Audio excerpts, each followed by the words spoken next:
Heureux de te revoir une fois de plus, bien-aimé dans le Seigneur, et dont je rends grâce à notre Dieu pour le souffle de vie qu'il nous accorde, que ce soit de jour comme de nuit, malgré les malgrés. Bien. Aujourd'hui, j'ai te fait d'abord une lecture biblique, plus précisément dans le livre de Psaume, chapitre 37, du premier verset au verset 5. Psaume, chapitre 37, du premier verset au verset 5, dont je fais la lecture. Ne t'irrite pas contre les méchants, n'envie pas ceux qui font le mal, car ils sont fauchés aussi vite que l'herbe, et ils se flétrissent comme le gazon vert. Confie-toi en l'Éternel et pratique le bien. Aie le pays pour demeure et la fidélité pour pâture. Fais de l'Éternel tes délices et il te donnera ce que ton cœur désire.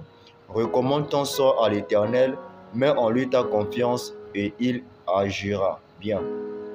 L'Éternel dit simplement dans sa parole que recommande tes œuvres à l'Éternel et tes projets réussiront. Ou il dit encore que celui qui se confie en l'Éternel est heureux.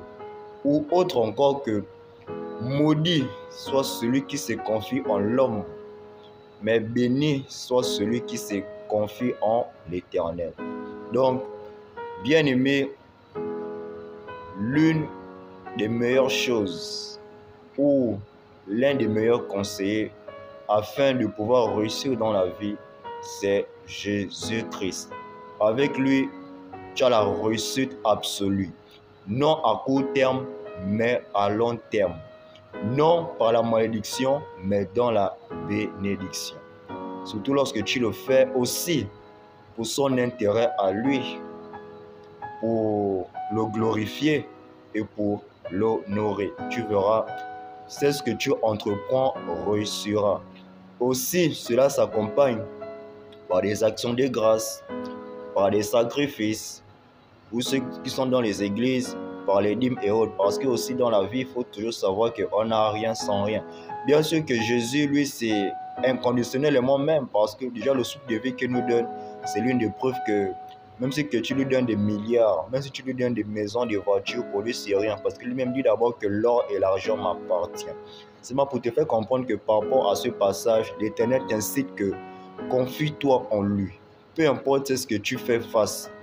Il dit bien, maudit soit celui qui se confie en l'homme, mais heureux soit celui qui se confie en l'Éternel, car il est comme un arbre planté près d'un ruisseau. Et donc tes fruits vont surabonder. Tes fruits iront loin. Pourquoi? Parce que c'est l'Éternel qui les porte et le fait que tu les associes avec lui, c'est la meilleure des choses. Donc, si tu pars, par exemple, chez les autres, sache que tu réussiras, c'est vrai, mais cela sera à court terme et cela te donnera des complications ou des difficultés dans la vie, dans l'avenir. Donc, Jésus-Christ est la meilleure voie pour l'excellence.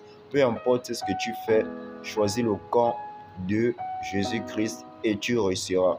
Sur ce, sois béni. Ciao. La